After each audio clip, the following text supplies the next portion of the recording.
Friends, you can see a magic square of size 3 by 3. Now in this square, the numbers 1 to 9 are arranged in such a way that if you take the summation of all the numbers in every row, it comes out to be same. That is 4 plus 9 plus 2 will result into 15. 3 plus 5 plus 7 will also result into 15. 8 plus 1 plus 6 will also result into 15. Now you try columns. 4 plus 3 plus 8, that will be 15. 9 plus 5 plus 1, even that will be 15. 2 plus 7 plus 6 will result into 15.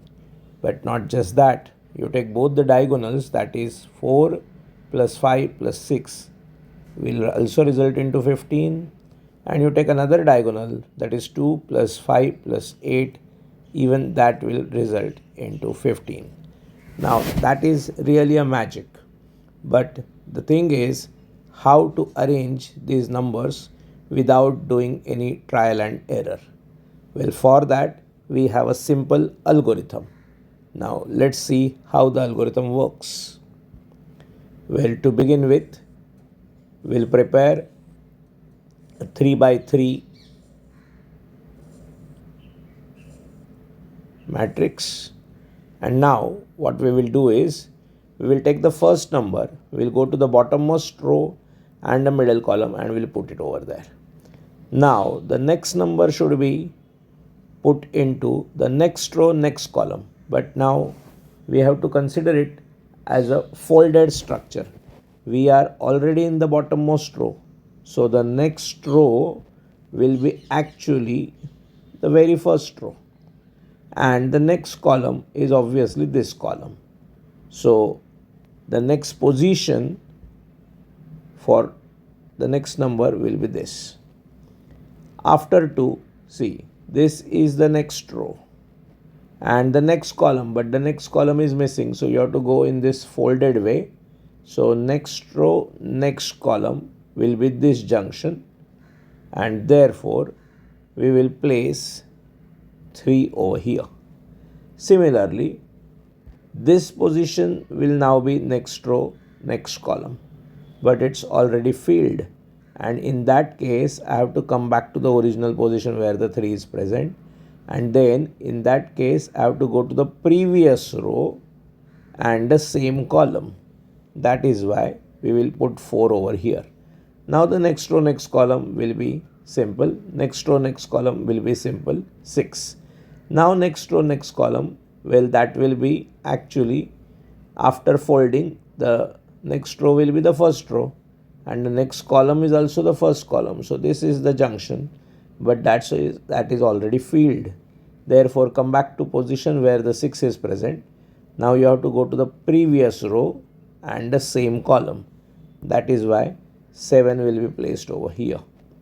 After that, the next row and the folded column, that is why 8 will be over here. Next row, that is the first row.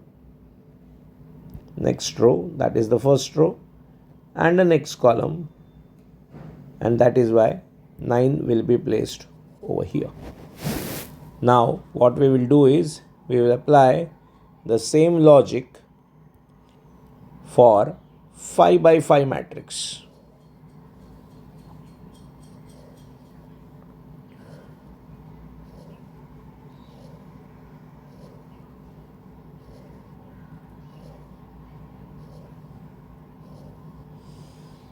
And let's try this. Go to the bottommost position, 1, next row, next column, 2, next row, next column, 3, next row, next column, 4, next row, next column, 5, next row, next column is already filled. That is why I'll go back to the position 5 and then I'll go to the previous row, same column.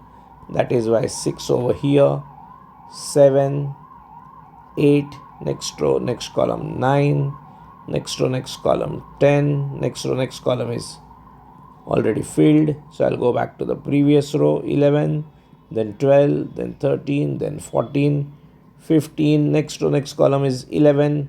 So I'll come back to 15, I'll go to the previous row and the same column. So 16, then 17, next to next column 18, 19, 20, next to next column is already filled with 16. I'll come back to 20, I'll go to the previous row and the same column. 21, next to next column 22, next to next column 23, next to next column 24, next to next column 25. Summation of all the rows will be 65. Summation of all the columns will be 65. Summation of two diagonals will also be 65. You can try this for 7 by 7, 9 by 9 and so on. If you have liked this, press the like button and subscribe the channel.